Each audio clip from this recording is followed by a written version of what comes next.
чтобы потом второй раз не занимать ваше время, мы хотели бы от имени всех деятелей культуры нашей республики по традиции наших отцов и дедов подарить вот эту нашу замечательную чапан для Гульрухсор-эже как талисман сегодняшнего вечера.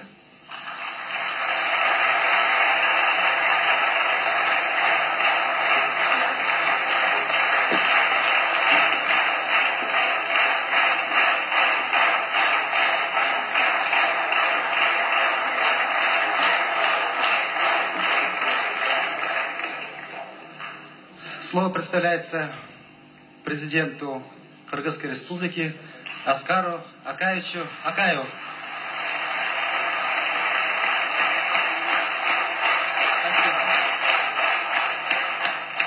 Спасибо. Спасибо огромное, дорогие друзья. Добрый вечер, дорогие друзья.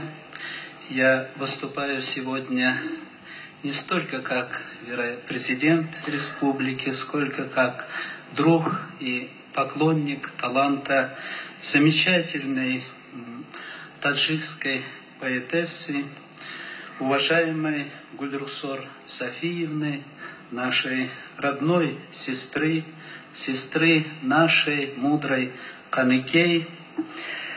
Мне думается, что быть свидетелем и участником этого творческого вечера Гульрухсор Софиевой, знаменитой поэтессы Востока, известной далеко за пределами не только Таджикистана, но и всей Центральной Азии.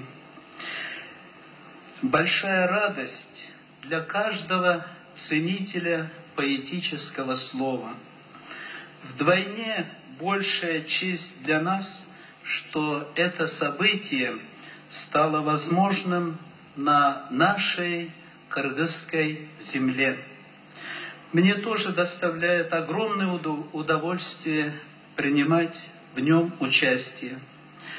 Наверное, не нужно особенно убеждать вас, что нечасто у политиков появляется такая возможность встретиться лицом к лицу со своими поэтическими кумирами, наслаждаться общением с ними.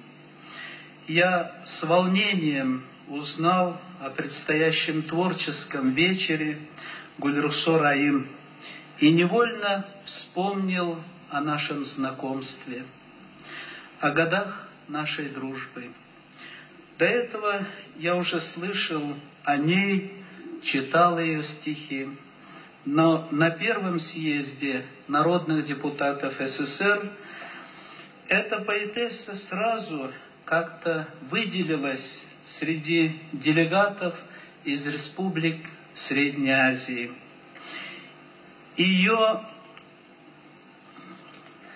манера свободно мыслить, прямо и без обиняков заявлять свою позицию и твердо ее отстаивать не очень вязались с тогдашним, если можно так выразиться, этикетом коммунистической партии и бюрократической системы того времени.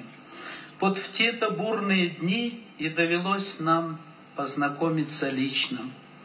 Со временем у меня была возможность убедиться и в том, какой она незаурядный общественный деятель, как и в том, с каким уважением относится она к кыргызскому народу, сколько у нее друзей с наших замечательных гор Алато.